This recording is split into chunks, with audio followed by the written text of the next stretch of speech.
good evening. My name is Father Rayappa. I would like to talk about two intriguing words which we don't find recently in this generation. That is sobriety and humility. I am not telling you that. Pope Francis is writing in his encyclical Laudato Si in the last chapter, Ecological Education and Spirituality. That is the title. So under this chapter, he discusses about these two characteristics: sobriety, humility. You all know humility, but sobriety, that is a troublesome word, and it's very hard to understand. And I'm going to explain what sobriety is all about, what Pope is talking about. So first of all, we should know the meaning of sobriety. Then only we can understand what Pope is writing about. And also humility, we all know, at least to a certain extent, we know what is humility. So we can understand about that. So now what is sobriety?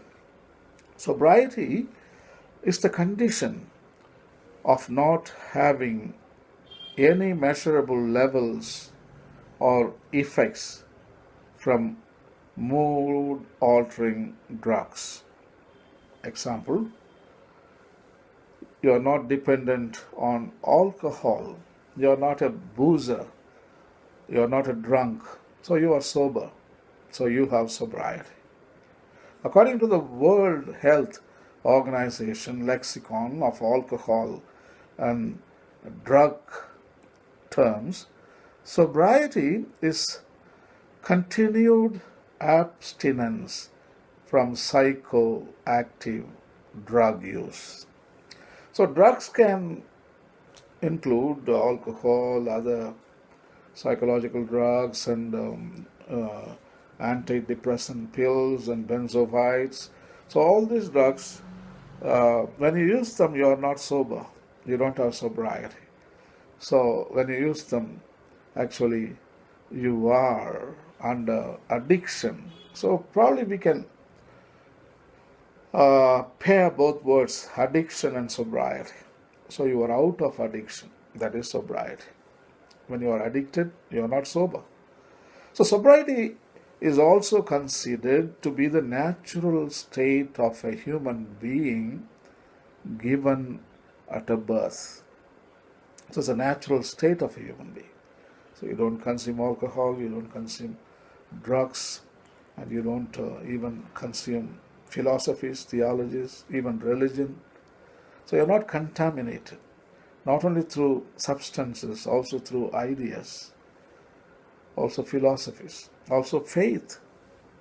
So you're not influenced by that. So natural state of human being is, he is completely liberated from all these clutches, all these miseries. So when you come out of drugs and booze and religion, philosophy and bigotry, and from even political agendas, practical relativism, I think that is sober. That is a sober. So a person in a state of sobriety is considered sober. Sobriety, as I told you, natural state of human being given at a birth. So if I am a person in a state of sobriety, he is called sober. In a treatment setting, sobriety is the achieved goal of independence from consuming or craving mind-altering substances. It's not only chemical, also ideas. Some people, they impose on you, they brainwash you. So this is all, when you are brainwashed, you are under sobriety. So you need to come out of those brainwashing sessions in order to be sober. So that's what I do most of the time. I don't allow myself to be brainwashed by anybody. I take alcohol a little bit, I smoke also, but with ideas. No. You need to stay sober. That is the quality of human being.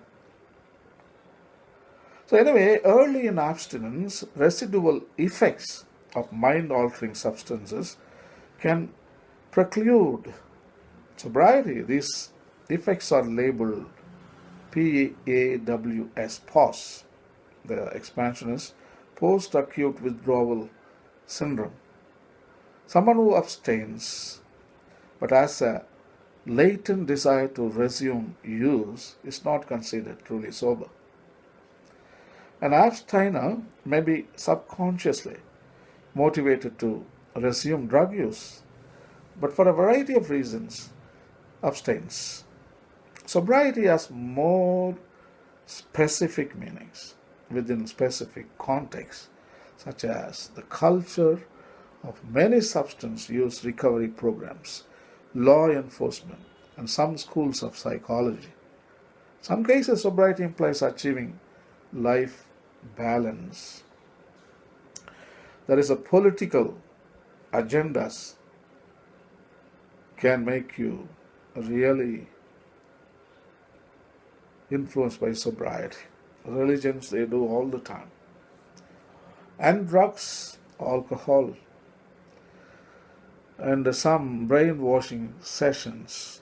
Some people also can put you under the spell of sobriety with their mindset. When I trust my mindset on you, I think you are under sobriety and you need to be detoxified. You have to come out of it.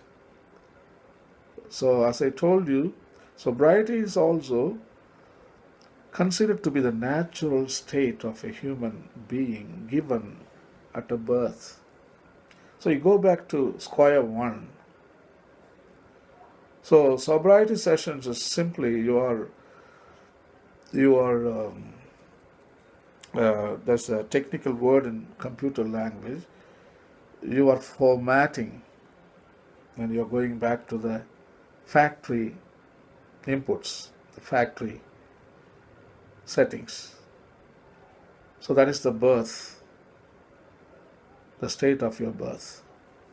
So we need to come out of sobriety, not only drugs, also ideas, and also convictions, also dogmas. So Pope is writing about sobriety, and it is so nice to hear from Pope Francis.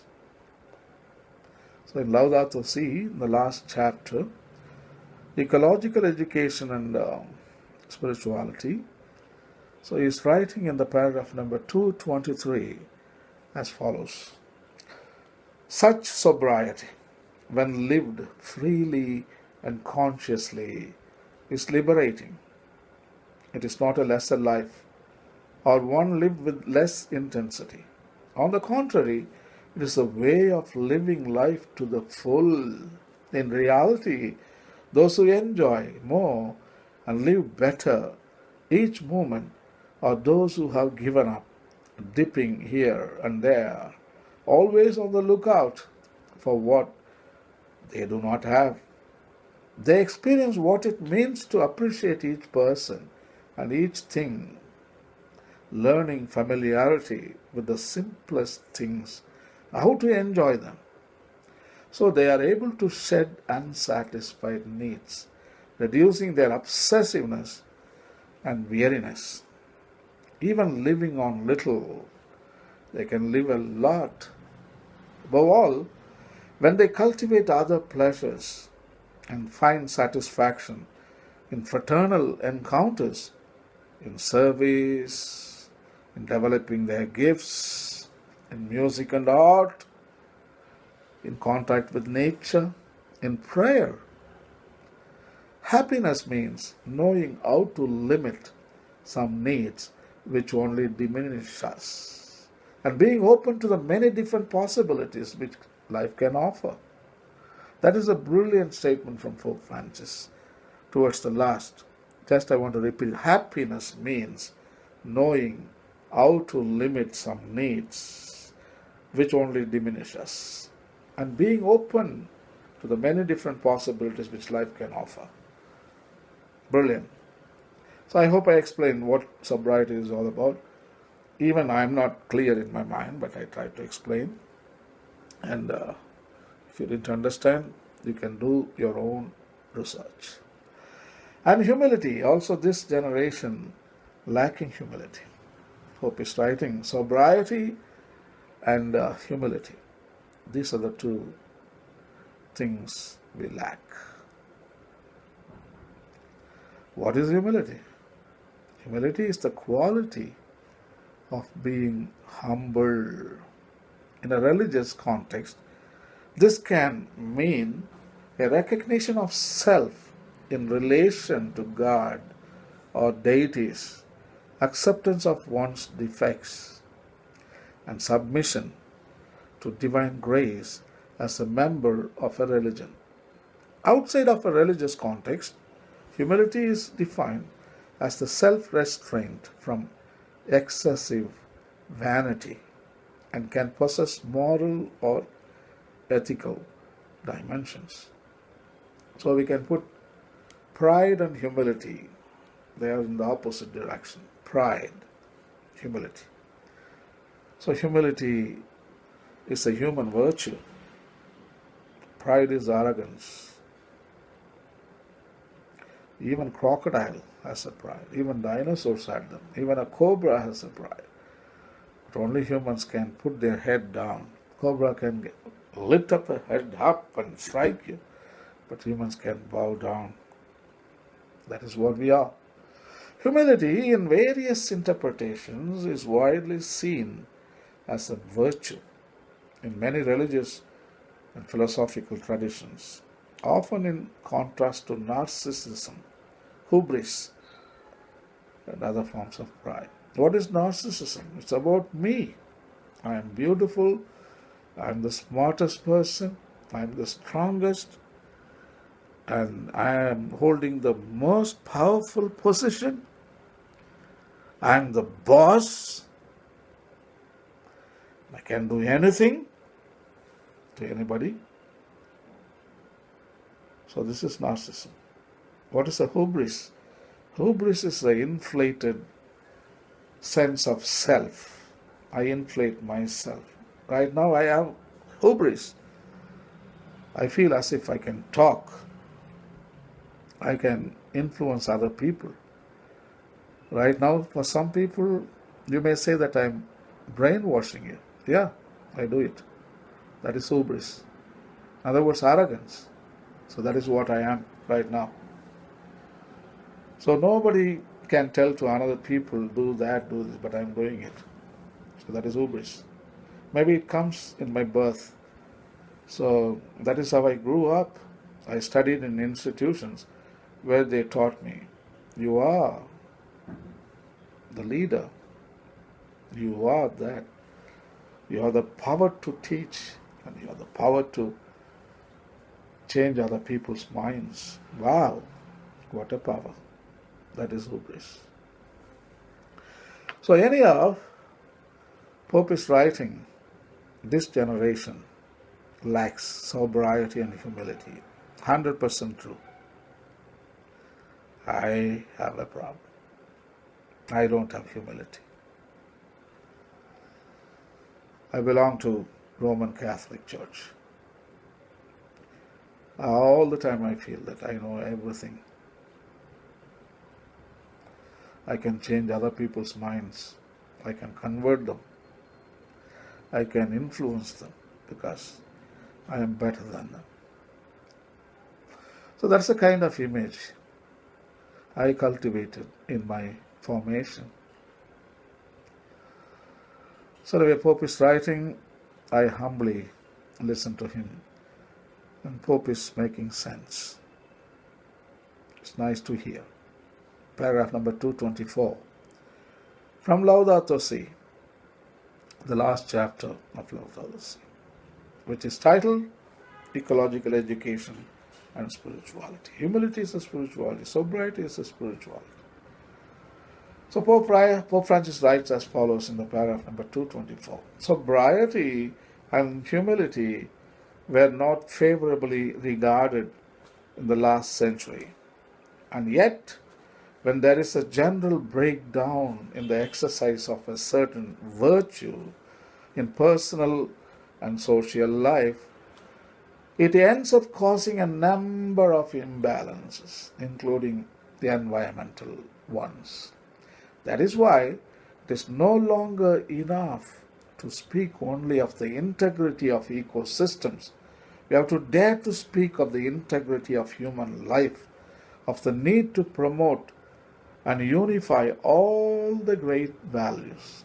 Once we lose our humility and become enthralled with the possibility of limitless mastery over everything, we inevitably end up harming society and the environment. It is not easy to promote this kind of healthy humility or happy sobriety when we consider ourselves autonomous, when we exclude God from our lives or replace Him with our own ego and think that our subjective feelings can define what is right and what is wrong. So these are the two great, we can call it virtues, sobriety and humility. And anyway, I try to explain about them, but if you're not satisfied, please go to Google and you can do your own research and then educate yourself on sobriety and humility.